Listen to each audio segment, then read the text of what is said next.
주님께서 여러분과 함께 요한이 전한 거룩한 복음입니다. 그때 예수님께서 토마스에게 말씀하셨다. 나는 길이요 진리요 생명이다. 나를 통하지 않고서는 아무도 아버지께 갈 수 없다. 너희가 나를 알게 되었으니 내 아버지도 알게 될 것이다. 이제부터 너희는 그분을 아는 것이고 또 그분을 이미 뵌 것이다. 필립보가 예수님께 주님, 저희가 아버지를 뵙게 해주십시오. 저희에게는 그것으로 충분하겠습니다 하자 예수님께서 그에게 말씀하셨다. 필립보야, 내가 이토록 오랫동안 너희와 함께 지냈는데도 너는 나를 모른다는 말이냐? 나를 본 사람은 곧 아버지를 뵌 것이다. 그런데 너는 어찌하여 저희가 아버지를 뵙게 해주십시오 하느냐? 내가 아버지 안에 있고 아버지께서 내 안에 계시다는 것을 너는 믿지 않느냐? 내가 너희에게 하는 말은 나 스스로 하는 말이 아니다. 내 안에 머무르시는 아버지께서 당신의 일을 하시는 것이다. 내가 아버지 안에 있고 아버지께서 내 안에 계시다고 한 말을 믿어라. 믿지 못하겠거든 이 일들을 보아서라도 믿어라. 내가 진실로 너희에게 말한다. 나를 믿는 사람은 내가 하는 일을 할 뿐만 아니라 그보다 더 큰 일도 하게 될 것이다. 내가 아버지께 가기 때문이다. 너희가 내 이름으로 청하는 것은 무엇이든지 내가 다 이루어 주겠다. 그리하여 아버지께서 아들을 통하여 영광스럽게 되시도록 하겠다. 너희가 내 이름으로 청하면 내가 다 이루어 주겠다. 주님의 말씀입니다.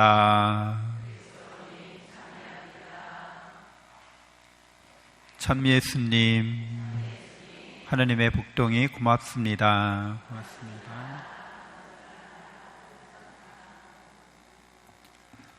네, 우리는 살아가면서 여러 일들을 겪죠. 아주 힘들고 어려운 일도 겪고 기쁘고 즐거운 일도 겪습니다.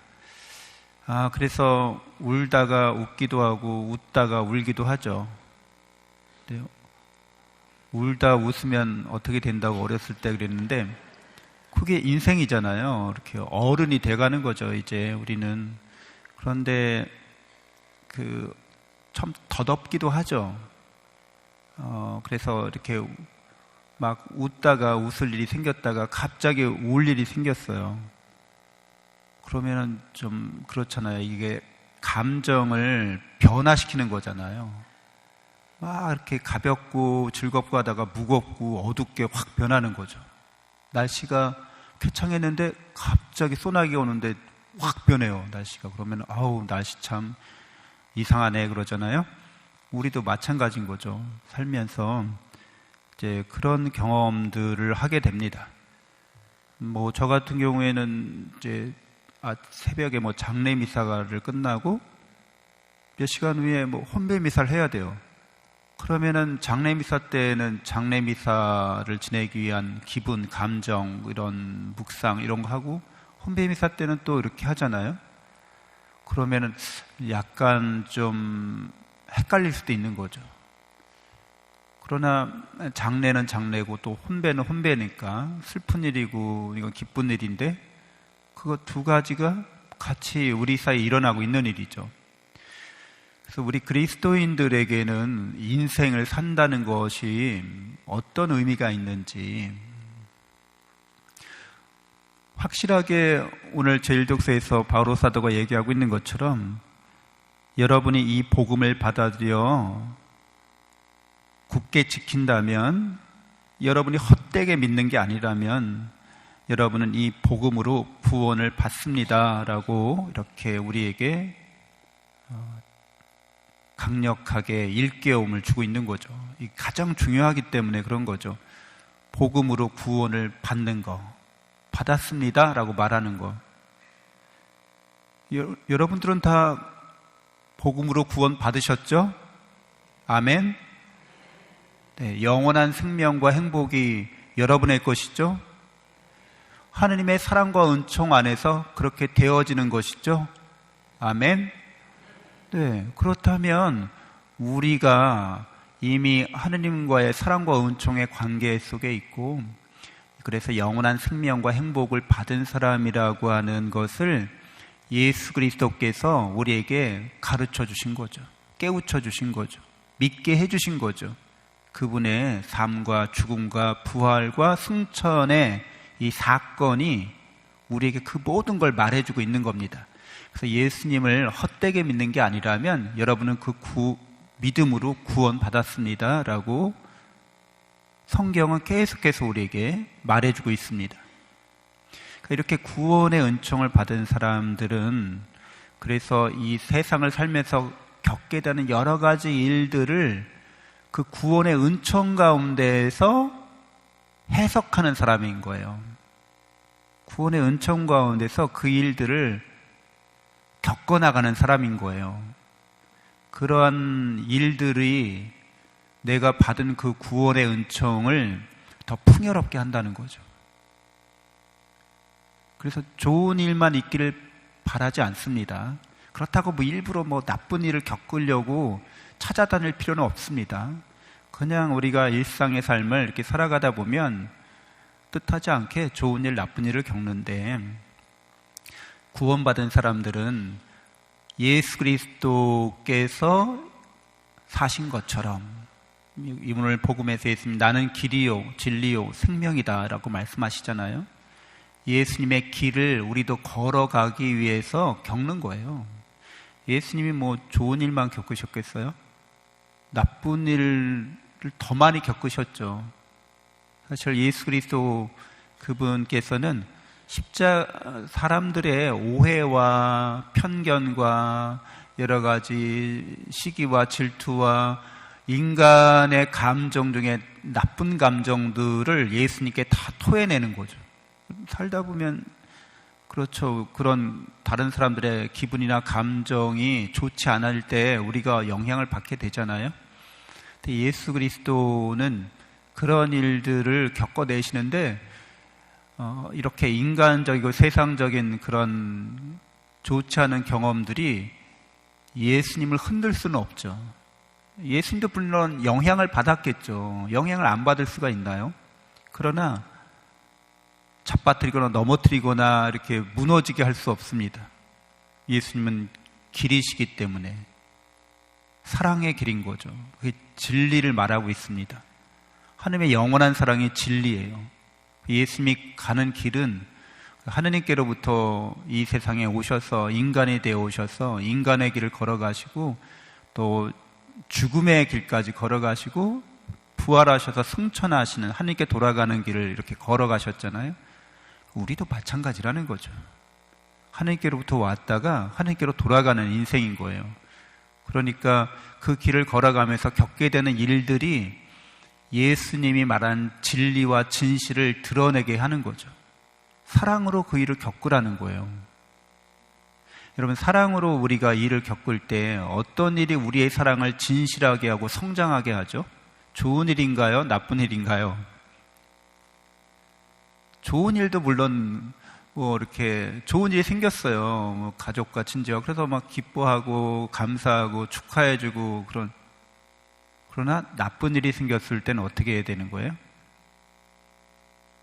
위로하고 공감하고 또 희생하고 헌신해야 되는 거죠. 어떤 게 더 사랑의 진실성에 부합해요? 그래서 경사스러운 일에는 가지 않을 수도 있지만 안 좋은 상을 당했거나 이런 일에는 꼭 가야 된다고 얘기하죠. 왜? 그렇게 그 자리에 감으로써 우리의 사랑이 더 성장하고 성숙하기 때문에 그런 거 아니겠어요? 그래서 여러분들 살면서 이런 일 저런 일을 겪을 때 그 일들을 사랑 안에서 이렇게 통찰하는 게 필요합니다. 그걸 이해해야 된다는 거예요. 그리고 근데 이해력이 부족해서 도대체 일이 왜 이러는지 이해 못하겠어. 의미를 부여하세요. 자기가 만들라는 거예요. 의미를. 그 인간이 의미 창조의 능력이 있어요. 그래서 오타니 그 야구 선수 있잖아요. 뭐 굉장히 훌륭한 선수라고 생각합니다. 근데 그 선수가 훌륭한 게 야구가 뭐 별거 아니잖아요. 던지고 때리고 빵빵 달리고 뭐 이렇게 하는 거잖아요. 공 잡고 하는 게 이게 무슨 인생에 큰 의미가 있겠어요? 예? 그게 무슨 의미가 있어요? 그러나 의미를 부여하죠. 야구에 대해서. 야구가 자기 인생에서 어떤 의미를 갖고 있는지 자기가 스스로 만드는 거예요. 뭐 자기가 스스로 만들었기보다는 사람들이 함께 만든 거죠. 다 좋아해, 그 게임을, 야구라는 게임을. 아니, 그게 뭐라고? 스포츠인데? 그리고 돈을 많이 줘, 잘하면. 아니, 그게 도대체 뭔데?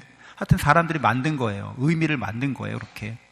근데 오타니 선수가 아주 훌륭한 점은 그 야구를 잘하기 위해서 나름대로 자기 행동에 의미를 부여하기 시작합니다.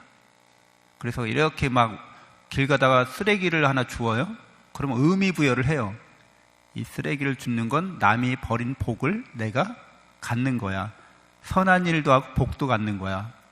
그러면서 다니다가 쓰레기 있으면 열심히 주워요. 그럴 때마다 자기 의미 부여해요. 아, 이거는 내가 복 받는 일을 한 거야. 난 복 받은 사람이야. 난 행운아야. 막 이렇게. 그래서 그 의미를, 이게 나쁜 일이 아니고 좋은 일이기 때문에 의미 부여하기가 더 쉽죠. 그래서 그렇게 마인드를 그렇게 만들어가는 거예요. 자기의 마음을, 자기 정신을, 자기 인격을 자기가 의미 부여해서 그렇게 강건하게 만들어가는 거죠. 그리스도인들은 그렇게 하기가 더 쉽고 더 자연스럽고 당연합니다. 모든 이들이 작용해서 나에게 선을 이룬다고 하는 거죠. 그리스도인들이 뭐 좀만 힘들고 어려우면 막 흔들려, 엄청 흔들려. 그리고 막 전보러 다니려고 그래, 막. 그리고 이 일이 도대체 무슨 의미인지를 막 정신 못 차리고, 이게 의미 부여도 제대로 못 해. 구원받았으면서. 그러니까 헛되게 믿는 게 아니라면 여러분이 예수님이 우리를 위해서 죽으시고 부활하신 영원한 생명과 영원한 행복을, 하나님 나라를 우리에게 주셨다는 것을 깨닫고 확신한다면 우리는 예수님을 닮아가는 거죠. 이 인생의 의미를 이제 깨치게 되는 거죠. 우리가 겪는 일들이 어떤 의미를 갖고 있는지 하나님의 사랑 안에서, 복음 안에서 다 통찰할 수 있게 됩니다. 그래서 우리는 계속해서 하나님께 가까이 나아가는 복된 삶을 살게 됩니다. 이게 우리의 희망인 거죠. 우리의 희망은 꺼지지 않습니다. 그러니까 우리는 계속해서 하나님께 더 가까이 나아가리라고 희망에 차서 살고 있는 거죠. 희망은 우리를 살맛 나게 하는 거예요. 우리 그리스도인들은 늘 살맛이 납니다. 계속 잘 될 거니까, 계속 좋아질 거니까 살맛이 나야죠. 기쁘고 또 즐겁고 희망차고 이런 거죠. 슬프고 어렵고 힘든 일을 겪을 때 같이 공감하고 위로하고 하면서도 하나님께서 우리에게 영원한 생명과 행복 주셨음에 대해서 감사하는 거죠. 우리가 겪는 일들은 영원한 일이 될 수 없죠. 이 세상에서 겪는 일들은 그냥 우리에게 잠깐의 가르침을 주고 교훈을 주고 우리에게 지혜를 일깨우는 역할을 하고 사라지는 거예요. 모든 것은 다 그렇습니다. 하나님은 영원히 우리와 사랑으로 함께해 주십니다. 잠시 눈을 감고 기도하겠습니다.